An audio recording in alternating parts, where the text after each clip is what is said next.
Hey, bienvenue dans cette toute nouvelle vidéo. Aujourd'hui on va un peu parler de débridage et donc on va parler de pourquoi il ne faut pas débrider son deux roues. Déjà faut savoir que débrider ton deux roues te permettra d'augmenter sa puissance. Par exemple un 50 après débridage passera de 45 km/h à 70 km/h. Débrider sa moto est tout simplement l'action d'enlever l'élément qui est à l'origine de ce bridage. C'est un composant qu'on ajoute aux deux roues afin qu'il diminue sa puissance à la valeur voulue par le constructeur. Donc tout simplement, comme tu l'auras compris, enlever la bride de ton deux roues te permettra d'avoir beaucoup plus de puissance dans ta machine. Avant tout, il faut savoir que le débridage est illégal. C'est donc l'une des raisons qui pourrait te pousser à ne pas débrider ta machine. L'action à faire est extrêmement simple pour débrider son deux roues et c'est pour ça que beaucoup de jeunes se lancent dans le débridage de leur machine. Mais les risques pris, tu le verras, sont assez conséquents. Le fait que le véhicule soit bridé veut aussi dire que ton deux roues n'a pas les capacités à assumer une telle puissance, car le débridage augmente notamment la distance de freinage. Faut savoir qu'à 70 km/h, les freins d'un 50cc ne peuvent pas être efficaces, vu que la distance de freinage a été modifiée et que ton scooter est habitué juste à freiner pour un engin qui va jusqu'à 45 km/h, tu rajoutes à ça du coup 25 km/h en plus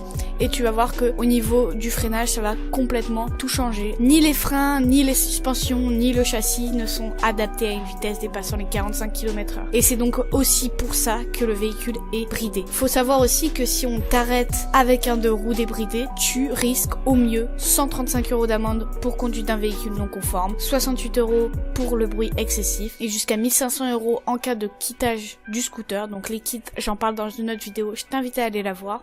Et après donc 3750 € pour conduite sans assurance, car un scooter débridé n'est jamais couvert par l'assurance et ça faut le savoir. Même si tu payes une assurance, si jamais celle-ci découvre que ton scooter ou ta moto n'est pas aux normes, elle peut complètement refuser de prendre en charge les réparations de ta moto, la prise en charge de tes blessures, enfin vraiment donc l'assurance se rend complètement inefficace si jamais ton deux roues est modifié. Et ensuite t'as aussi la confiscation du deux roues. Faut savoir aussi que si ton scooter est débridé, le revendre d'occasion ne va pas être simple vu que celui-ci n'est plus assurable et donc interdit de circuler sur la voie publique. À la limite, ce qu'il faut avoir, c'est les pièces pour le remettre d'origine. Donc ça, c'est à voir avant de le vendre parce que sinon, il y a vraiment très peu de chances que tu puisses revendre ton deux roues si tu l'as tout simplement débridé. Personne ne voudra te l'acheter ou sauf pour un prix vraiment ridicule. Et si par chance, t'arrives à le vendre sans annoncer à l'acheteur évidemment que le véhicule est débridé, tu risques alors une amende de 7500 € si la personne évidemment s'en rend compte ou quoi que ce soit, et tu risques une amende de 7500 €. Donc je te déconseille de revendre sans dire à l'acheteur que le scooter ou la moto est débridée. Il faut savoir aussi que si l'assurance ne te prend plus en charge et que tu causes un accident, il va falloir tout payer de ta poche. Et si tu blesses gravement une personne jusqu'à ce qu'elle en soit en fauteuil roulant, tu payeras ses soins médicaux jusqu'à la fin de ta vie. Et si à l'époque t'es mineur quand tu causes cet accident, c'est tes parents qui vont payer, donc ils vont devoir emprunter de l'argent parce que les soins médicaux c'est pas donné. Ça va monter à plusieurs dizaines de milliers d'euros, peut-être centaines de milliers d'euros, tout dépendra évidemment de ce que tu vas faire parce qu'il va y avoir un choc physique, un choc psychologique, enfin voilà, tes parents ils vont devoir subir, ensuite c'est toi qui vas devoir donner pour un accident qui aurait pu s'éviter si t'avais pas débridé ton scoot. Réfléchis bien avant de faire cette action, ça peut t'apporter beaucoup de débrider et je peux comprendre du coup pourquoi les gens débrident, ça apporte beaucoup, ça apporte plus de puissance.